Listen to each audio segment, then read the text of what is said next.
From foggy forests to abandoned scrapyards to haunted asylums, these are just some of the horror playgrounds that you get to witness a life and death game of survival in. Dead by Daylight is the 4v1 online multiplayer that has a group of 4 survivors sneaking around a map, trying to start up 5 generators before opening one of 2 gates to finally make their escape.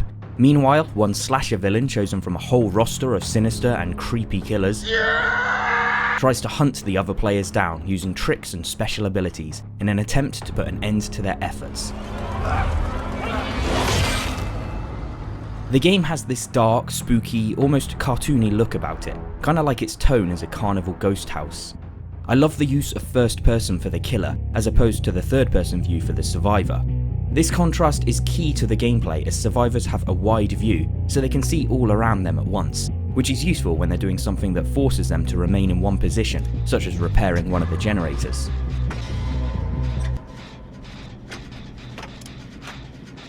Yeah, this can take quite a long time, I'll get to that in a bit. The killer, however, has this narrow tunnel vision, giving survivors a chance of escaping from their line of view.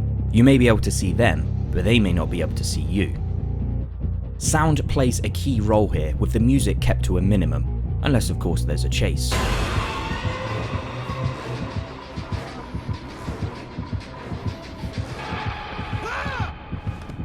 But usually it's kept to more of a background ambience, as it's so important to hear what's going on.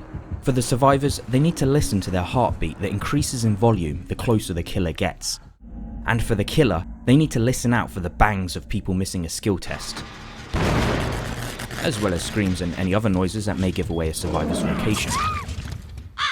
There's a real attention to the sound, and I love the little details like the little classic horror stings that play every time something is selected in the menu.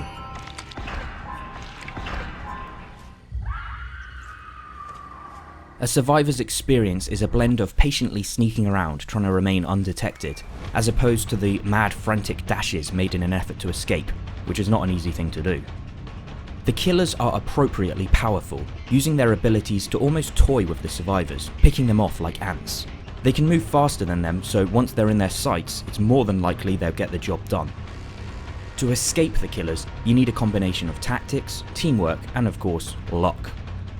The fact that everyone is played by a human makes things very unpredictable, and while every match's goals are the same, they often play out very differently because of what everyone else does.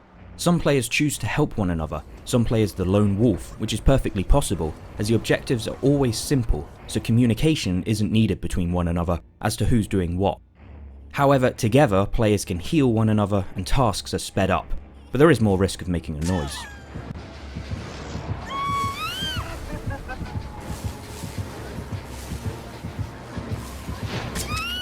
I love the decision to not have the killer just kill the survivors, but instead they went for something a little more creative and a little more bizarre.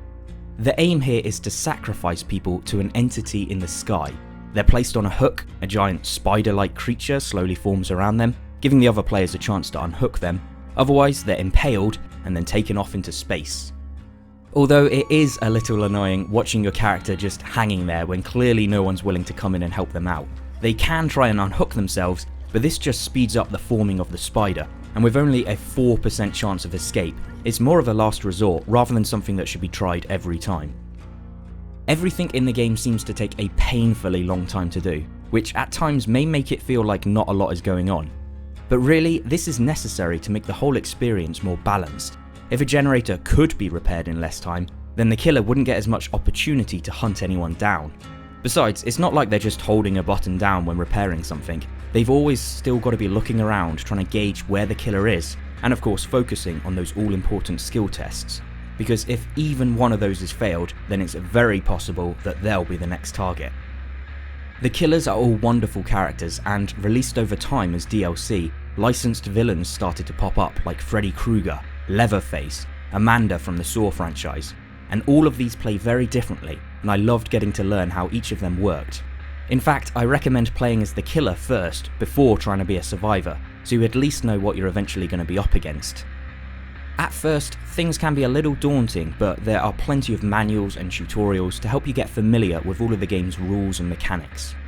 Unfortunately, the survivor characters all play out pretty much the same. Despite having fun, unique backstories, None of them play that uniquely. Even though they all have different starting perks, they don't make that much difference. I rarely find myself getting frustrated with a game and just want to jump from one match to the next. It helps that as soon as you die you can join another match and not have to wait for the one you died in to finish.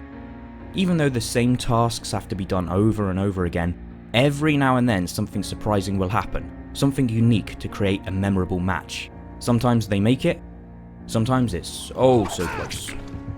As always, thanks for watching. Bye.